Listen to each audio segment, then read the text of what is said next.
Welcome to Rants TV, Travel and Events.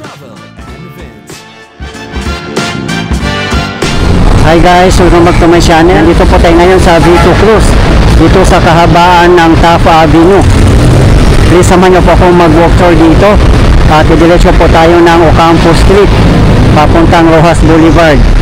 Ayan po ang tutumbukin natin.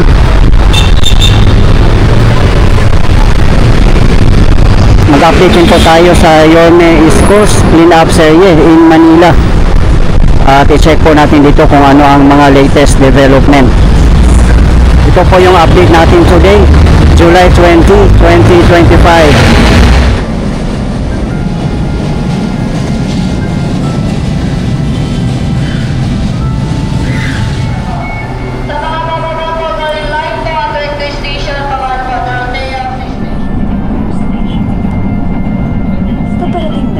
Vito Cruz Station. Approaching Vito Cruz Station. Vito Cruz Station. Vito Cruz Station.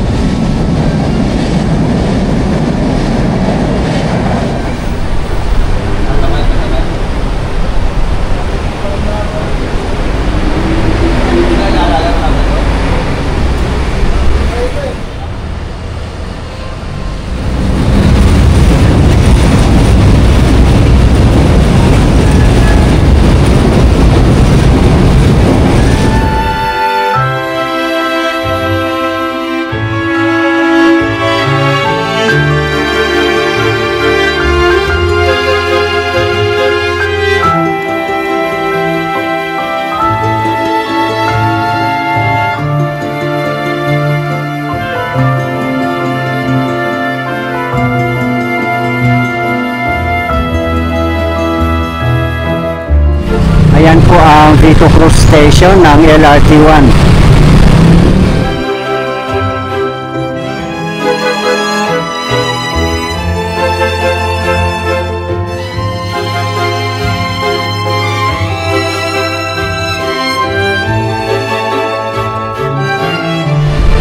Sunday po ngayon kaya hindi crowded dito na area.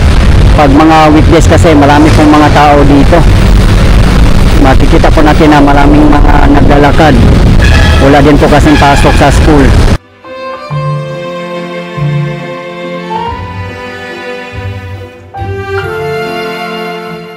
Dito pa lang sa intersection ng Tafa Avenue at Ocampo Street, talagang makikita na natin ang pagbabago dito. Sobrang linis na at wala din akong nakitang mga windows dito sa side natin.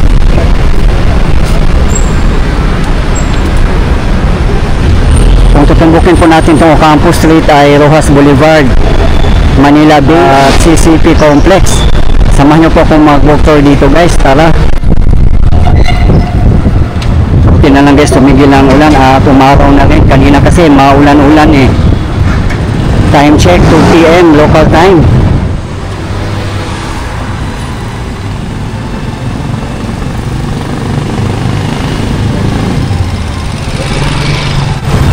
Grabe ang tahimik dito ngayon.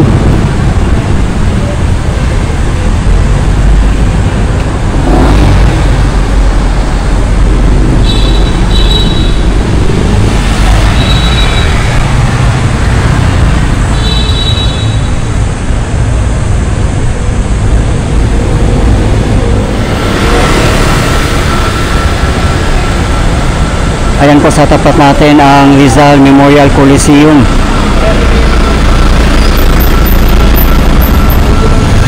Yan, may tricycle terminal din po dito.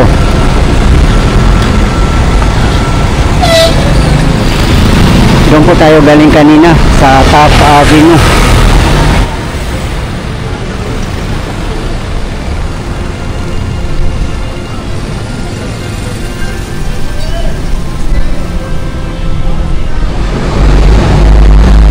Ayan po ang Rizal Memorial Coliseum at dito naman po sa katabi niya ay Philippine Sports Commission.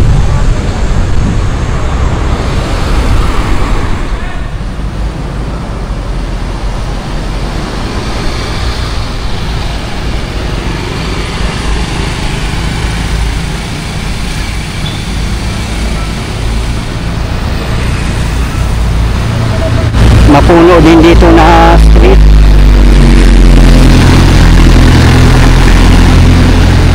Yan, may mga signage naman po dito. Ayan oh, Rojas Boulevard, Coastal Road.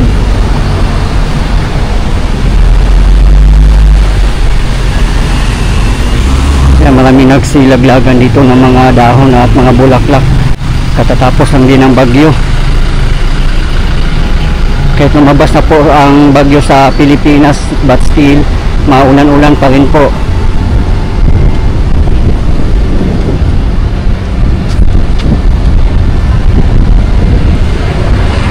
Galing po ng Taft Avenue, kung saan po tayo nang galing, malapit lang po siyang lakarin papunta ang Rojas Boulevard or Manila Bay. Kung gusto niyo po magtipid, napakalapit lang pong lakarin. At marami naman pong mga tricycle, sa bungad pa lang po may mga nakapark na mga tricycle. Hindi rin po kayong sumakay. Wala din yatang mga jeep dumadaan dito.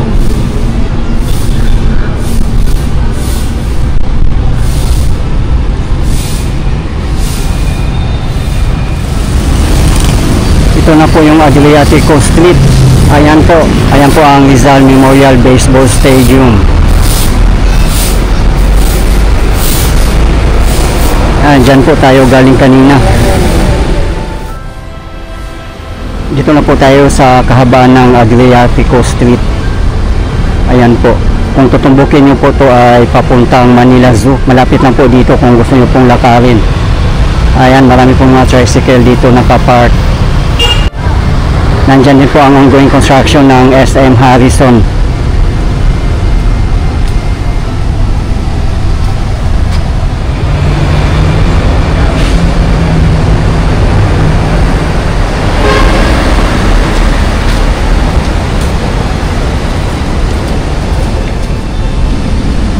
Grabe, nagsitaasan na rin po ang mga building dito. More on residential condominiums ang dito na side.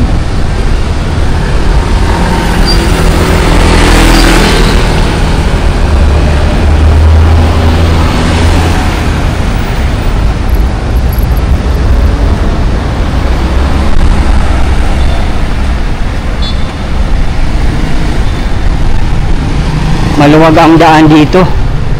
Ayan o, doon lang po na area ang may nakapark. Mga vendors dito na side, wala po akong nakikita.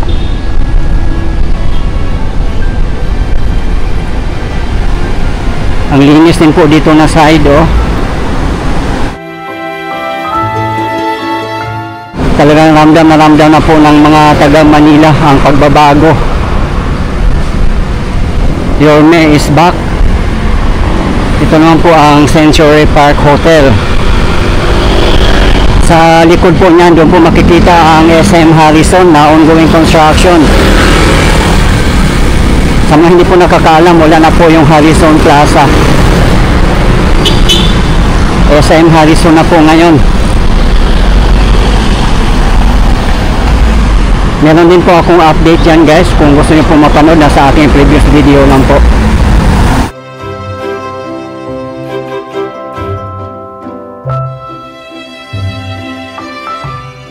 Nagsilakihan ang mga tourist bus. Dito naman na side, marami na rin pong mga hotel dito sa kahabaan ng Rojas Boulevard.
Ito na po yung part ng SM Harrison na ongoing construction, yung nakabakod na blue.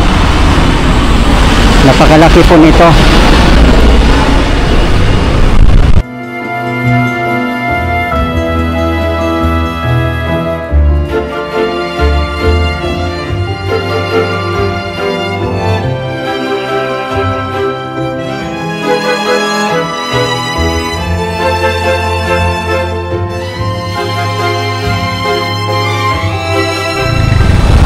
Ulan na naman guys, grabe.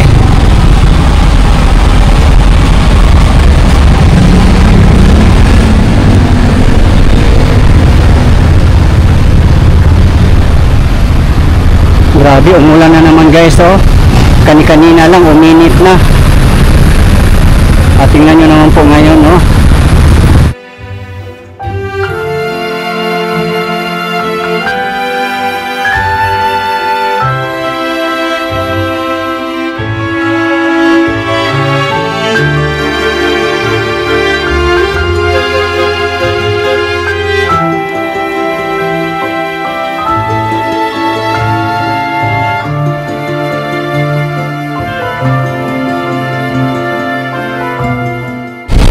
Ito po yung kahabaan ng Mabini Street. Ayan po sa tapat natin ang Bangko Sentral ng Pilipinas.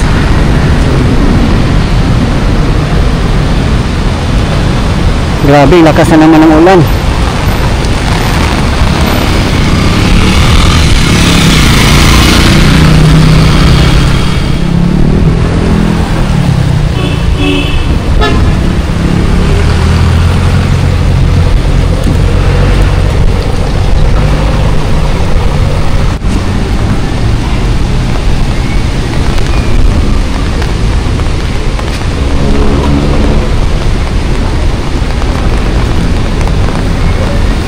Dito may mga basura din dito, oh. May mga kailan-ilan din naman mga basura dito na nakikita natin.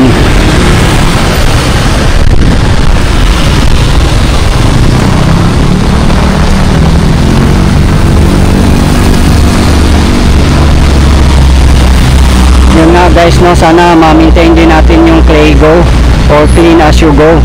Kung wala po tayong makitang mga basurahan at kung may mga basura tayo, ilagay na lang po muna natin sa ating mga bag or mga bulsa. Itapon na lang po natin kung may makikita po tayong mga basurahan o sa bahay na lang po natin itapon para ma-maintain po natin ang kalinisan sa ating kapaligiran, lalo na sa mga pasyalan po natin.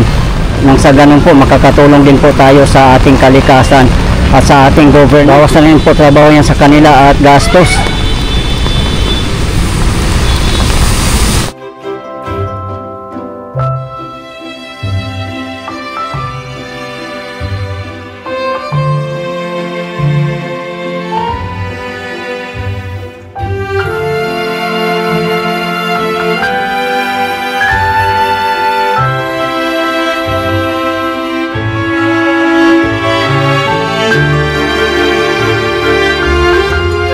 Lalo na po ngayon, tag-ulan. So, kung marami mga basura, magbabara talaga yan sa ating mga estero at mga kanal.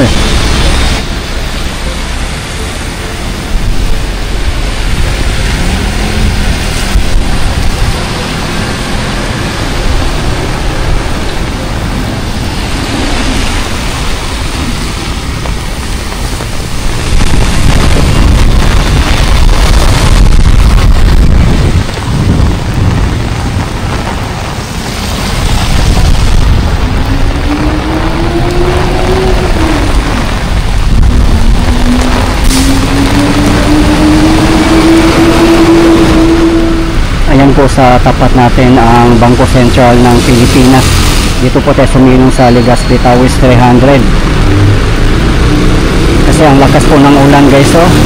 Mahangin pa.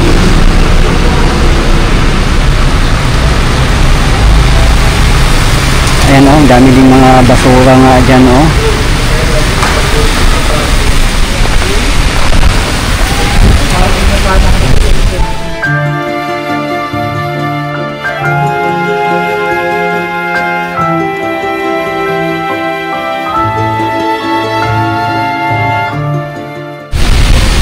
Ayan, humina na ang ulan. Tuloy na po tayo sa pag-walk tour. Ayan na po.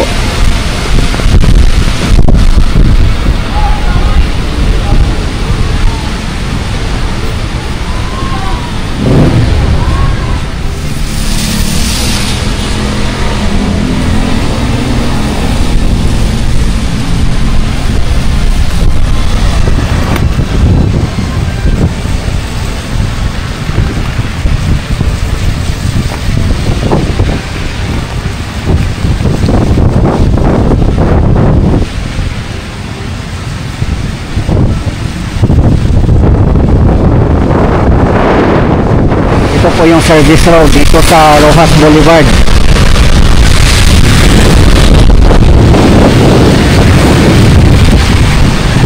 Ayan, maganda rin pong dumaan dito sa service road, walang ka traffic. Ayan po ang papuntang Rizal Park, Tondo, Manila, Intramuros at iba pang mga lugar.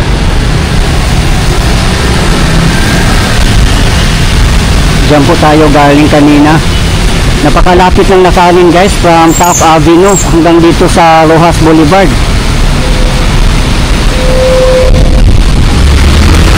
Dito na po tayo mismo sa kahabaan ng Rojas Boulevard. Yan po sa tapat natin ang Cultural Center of the Philippines or CCP.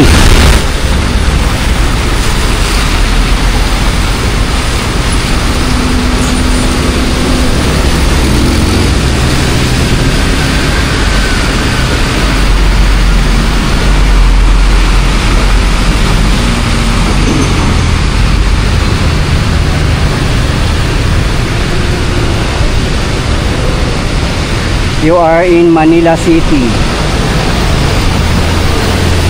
Ayan po ang Bangko Sentral ng Pilipinas.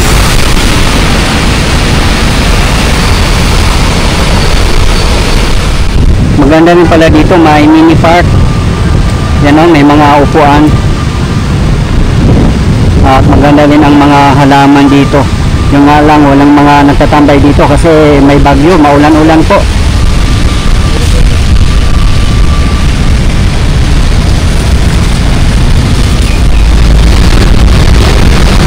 Ayan po ang monument ni General Vicente P. Lim, Commanding General 41st Division, February 24, 1888, later part of 1944. Ayan, dito sa mga side, bumabaha na rin po dito.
Ayun naman po sa tapat natin ang Department of Finance at saka Bangko Sentral ng Pilipinas.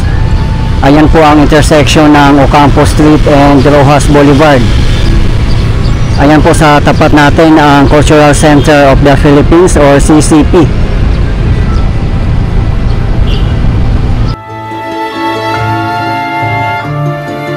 Halos karamihan po na mga napuntahan natin ng mga lugar o mga streets ay malinis na po talaga at less vendors na.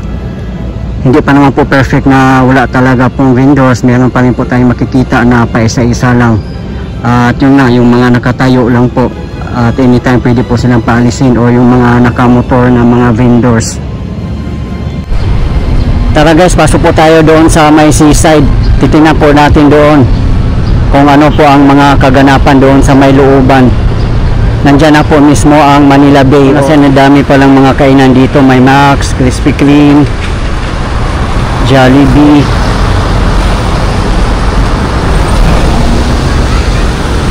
Ayan lang po ang CCP.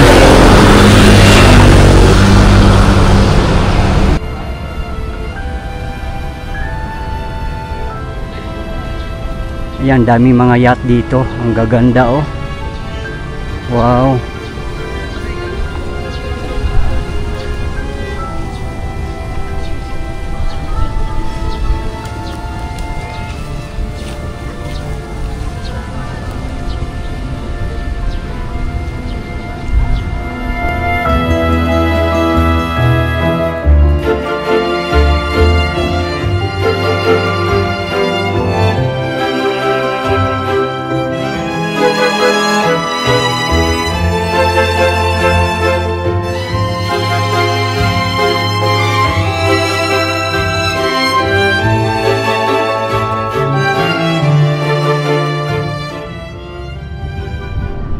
Yun po sa tapat natin ang Manila Bay Yacht Club.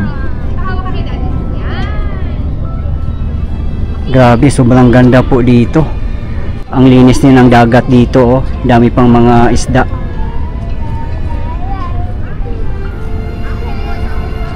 Dito na side pala allowed mag fishing. Ayan po, madami pong nag-fishing dito.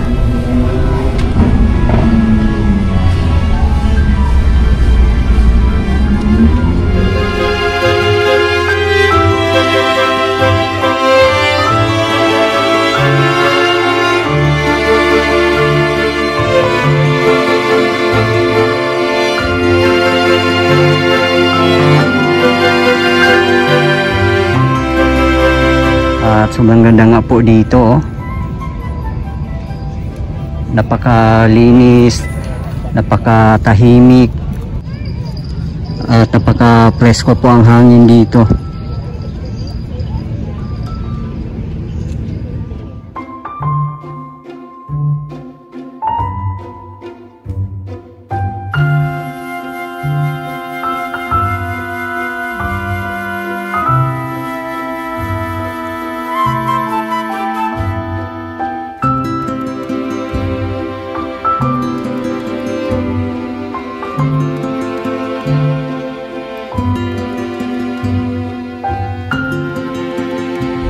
Guys, ito po yung latest update natin ngayon dito sa Ocampo Street in Manila as of today, July 20, 2025. Maraming salamat po sa patuloy ng suporta at panunood ng aking mga videos.